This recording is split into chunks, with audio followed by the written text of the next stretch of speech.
إن الحمد لله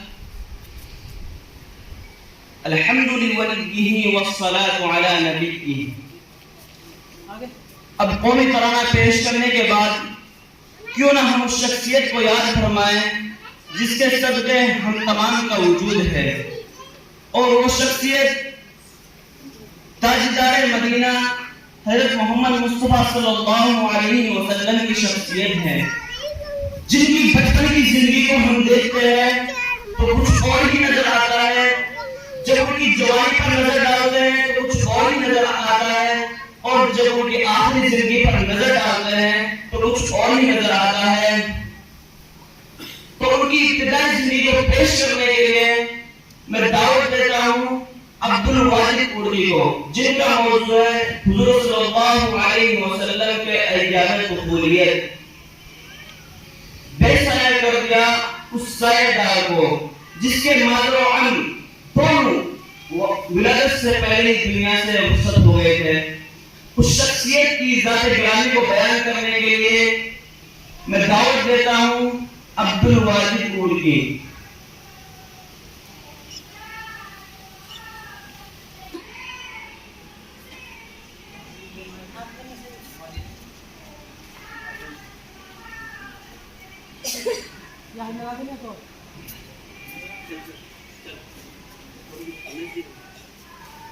الحمد لله الذي أبدع الأخلاق والتقدير والصلاة والسلام على سيد الأنبياء والمرسلين وعلى آله وصحبه أجمعين.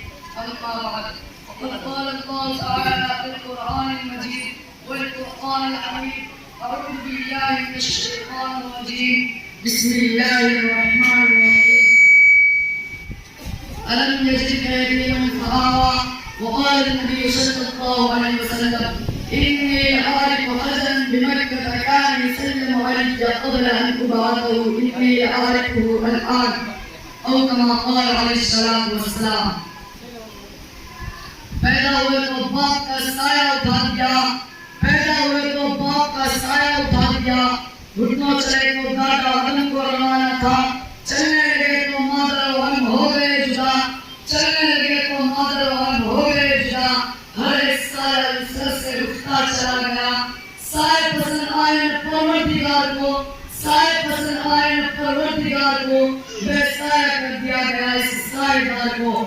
محترم حضرات، سامنے کرام اور قابل قدر شخصیات، آج میں اس دلکش کی معلوم ہے آپ حضرات کے سامنے اس جلیل قدر عظیم المرتبہ اور رفیع الشان ہستی کے تذکرے کی سعادت حاصل کر رہا ہوں، جن کی حیات و زندگی کا ایک ایک لمحہ سورج کی طرح شاد و شفاف تھا، جن کی اگر ایک طرف جوانی کی زندگی عفت و پاک بازی عدل و انصاف سے لبریز تھی تو دوسری طرف ان کے اقدام قبولیت اور بچپن کی زندگی پورے طرف بیدار حسین و دلکش تھی. جو یتیم بن کر دنیا میں تشریف لائے لیکن سارے یتیموں کے امام بن گئے، جن کی ولادت سے اولین باپ کا سایہ اٹھا دیا گیا تھا، اور جب گھٹنوں چلے تو باقی ممتا اس کی میٹھی میٹھی آواز سے بھی معلوم کر دیے گئے تھے. جنہوں نے ایسے انسان ماحول میں چلنے کا سلیقہ سیکھا تھا جو انتہائی بیان کل خطر کو اپنا تھا، اور تو دلی کو چلے تہواروں کی جھنکار بڑی گروج کی آواز سنائی دیتی تھی: اللہ اللہ کتنا کو اپنا منظر لاتے.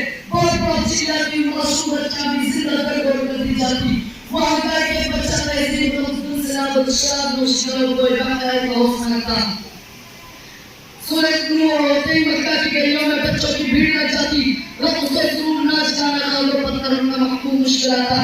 فحشکاری گلوچ ان کے لبوں پر مچلتا تھا، لیکن قربان چاہے اللہ کے لال اور عبداللہ کے گزرے دین پر، جن کی آمد پلاک و اسلام، جن کی ولادت پلاک و اسلام، جن کی شبابیت پلاک و اسلام، جن کی قبولیت پلاک و اسلام، جن کی نبوت پلاک و اسلام، جن کے رسالت پلاک و اسلام، جن کے قدموں میں سو جان قربان.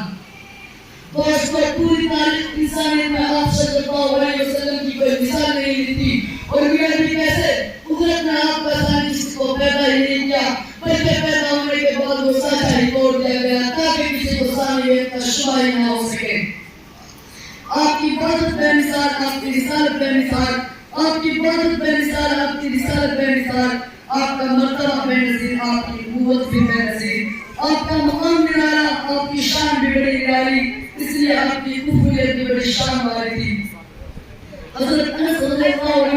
فرماتے ہیں کہ آپ صلی اللہ علیہ وسلم نے کبھی کسی کو گالی نہیں دی، نہ کبھی کسی سے وحشت کلامی کی اور بدعہتی کی، نہ کبھی کسی سے گالی آوازی کی، اور نہ کبھی کسی گانے بجانے والے مجلس میں شریک ہوئے، نہ کبھی غیر اللہ کی آپ نے پرستش کی۔ زمانہ جاہلیت کے اس معاشرے گندے ماحول میں آپ کا لڑک پن کا شوق و شفاعت کر کے دور قبولے دیا رقم آپ کا اللہ انسان تو طارت کے چچا ہونے لگے تھے۔ مکہ کی گلیوں میں آپ کے شراب و عمار حکم و بارت کا شوق تھا۔ خاندان قریش میں کوئی پسشاد کرتا ہے آمنہ کلام کتنا نیک بھولا بھلا ہے، لابا استا کی قسم ایسا نیک اور پاکیزہ بچہ تو میری آنکھوں نے دیکھا ہے، نہ میرے کان میں سنا ہے۔ اور کوئی کہتا ہے کہ عبداللہ کا درہتی وعدہ کا کتنا سچا ہے، زمین پھٹ سکتی ہے آسمان ٹوٹ سکتا ہے، مگر عبداللہ کا لالا وعدہ کی تکلیف سے کبھی پاس نہیں آ سکتا۔ ملا ہے آمنہ کو فضل باری سے یتیم ایسا، ملا ہے آمنہ کو فضل باری سے یتیم ایسا، نہیں ہے فخر ہستی میں کوئی در یتیم ایسا۔ میرا عزیز دوستو، جب قدرت کا نظام میں جب کسی انسان کو بڑا بنانا ہوتا ہے تو اس کے اخلاق بدل دیا کرتے ہیں، رفتار گفتار اقوال و افعال اور اس کا کردار میں تبدیلی آ جایا کرتی ہے جو روشن مستقبل کی غمازی کرتی ہے۔ بچپن میں بچوں کا نیز دیکھ کر ان کی پروس کی قسم کھائی جا سکتی ہے۔ اس لیے رب کائنات نے اپنے محبوب کے ساتھ ویسا ہی معاملہ کیا۔ آپ صلی اللہ علیہ وسلم کے سر پر ختم نبوت کا تاج سجانا تھا، اس لیے آپ کے سلسلہ نسل کو ہر طرح کی غلاظت اور ناپاکی سے محفوظ رکھا۔ آپ کو سید الانبیاء بنا کر مبعوث کرنا تھا، آپ کو ساری دنیا کے لیے رحمت بنا کر مبعوث کرنا تھا، آپ کو شہنشاہ کو نیل بنانا تھا، آپ کے سر پر ختم نبوت کا تاج سجانا تھا، آپ کو سید الانس والجن کا خطاب دینا تھا، ہاں آپ کو ساری دنیا کا امام بنانا تھا۔ اس لیے قدرت نے شروع و حساب کے ساتھ ویسا انتظام بھی کیا۔ اسلام کے غیر نوجوانوں دنیا کی خوش نصیب عورت دائر حلیمہ فرماتے ہیں کہ حضور صلی اللہ علیہ وسلم تجانت قبولیت میں کبھی برہ نہ ہونے کو پسند نہ فرماتے ہیں۔ کپڑا جب آپ کے تن مبارک سے ہٹ جاتا تو آپ روتے اور بے چین ہو جاتے، جب تک کہ کپڑا آپ پر ڈھک نہ دیا جاتا نہ خود سوتے اور نہ کسی کو سونے دیتے۔ آپ کو اس صدر سنی میں ننھی سی عمر میں تنہ اولیاء سے آتی اور ان کو کیسا آر نہ آئے جن سے ملائکہ بھی شرم کرتے ہو، جن پر ہر لمحہ رحمت کے فرشتے پروانہ وار گردش کرتے ہو، جن کے مقدر میں ساری دنیا کو شرم و حیا کا درس دینا تھا۔ حلیمہ کو کیا معلوم کہ یہ بچہ ساری دنیا کو توحید کا لباس پہنانے آیا ہے، اور اسے کیا معلوم کہ یہ بچہ ساری دنیا کو صداقت و امان کا لباس پہنانے آیا ہے، اور اسے کیا معلوم کہ عبداللہ کا درہتی سارے حکمرانوں کا امام بننے آیا ہے۔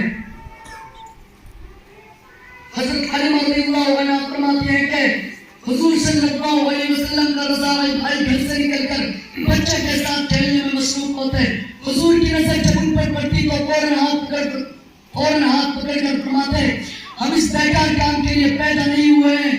ہاں بڑوں کی نظر بھی بڑی چیزوں پر ہوا کرتی ہے، اس لیے شوق بھائی کون و مکان کی نظر ہی بچپنی سے مشرق کائنات پر تھی۔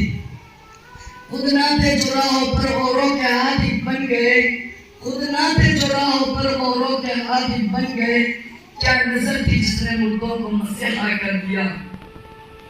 بیس کو بہت نبی سے قبل سارا عرب برائیوں اور بحرین کے کمبر کے سو محبر تھا، ایسے نظر حالات کو شراح و تقوی ان کو دو پاک دامنی شرح و حیات توازو و انفکاری سخاوت و قیاسی مروت و رواداری ایک عجیب سی بات تھی۔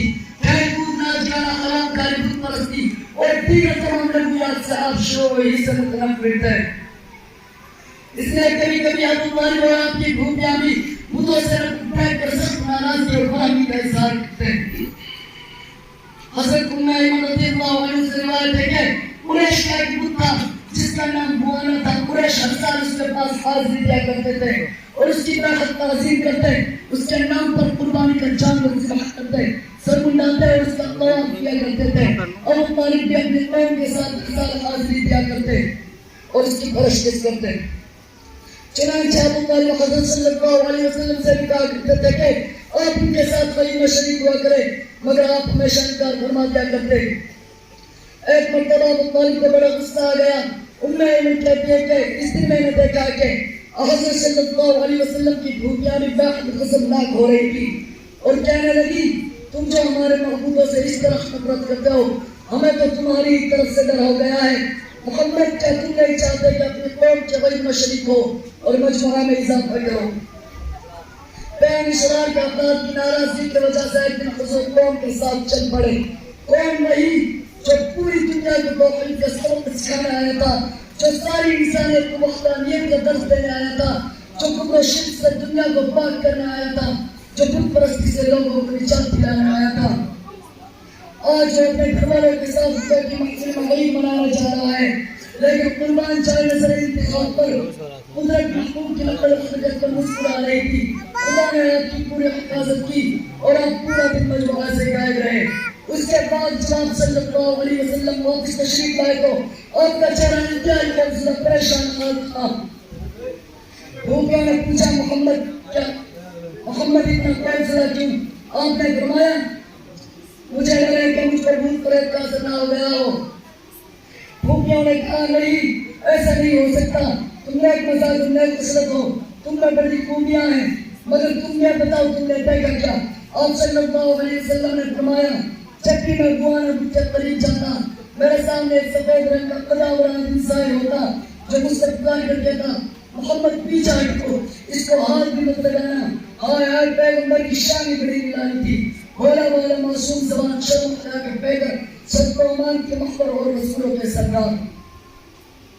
ابو طالب کو کیا معلوم، آپ کی خوبیوں کو کیا معلوم، خاندان قریش کو کیا معلوم، مکہ میں رہنے والوں کو کیا معلوم، اور کسے کیا معلوم کہ یہ یتیم نہیں ذکر یتیم ہے، یہ بچہ نہیں ماں وقت جبرائیل ہے، یہ عام انسان نہیں سید الانس جن ہے، شہنشاہ بنین ہے، سید الانبیاء ہے، خاتم النبیین ہے، دنیا کا امام ہے، شاہجہاں کون متا ہے، ساقی حوض و کوثر ہے۔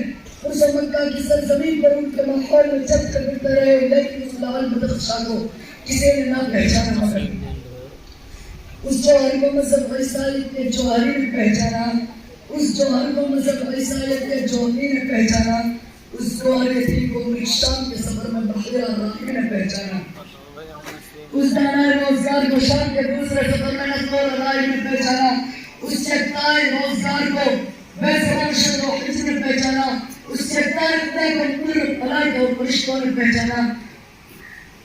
آپ چلتے پھرتے تو ہر طرف سے سلام کی آواز آتی، شد و حج مرم اور شد و مرم اور زیادہ ساری چیزیں آپ پر دل و جان سے قربان تھی۔